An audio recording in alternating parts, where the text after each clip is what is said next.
જોયું વળી પાછા આયા ના ના મોમ નેટ પાછો કરાયો નેટ પાછો કરાયો તમે તો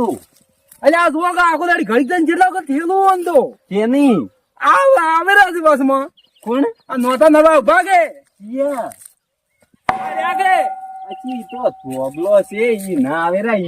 હમણાં 5 જણા ભેગા કરી મોય ઠેલાયો હતો ભરી આવ્યા નોતા નડવા ઠેલાયા હતા મોય તારે ગોડા સાસો શું તમે એટલે શું ગોડા તમે તો વાંચી કરો દૂધ ખેતર માં આવ્યા હતા આખા નેટ ઠેલાઈ બાદ ના લે ધોબલો તમે ગોડા સાહેબ શું એટલે ભાઈ 5 જણા ભેગા કરી હમણાં જ કરાયા છે કોઈ ઘણા દાડા નહીં ગયા તોલો પાછો કર્યો ઓય તમારે જેવા આજી લાગે ઓય અને વળી આવેલા છે બસ માં આવેલા છે ઘડી થાય મગજજી લાગે હોય આ તો ઠેલાવાના હતા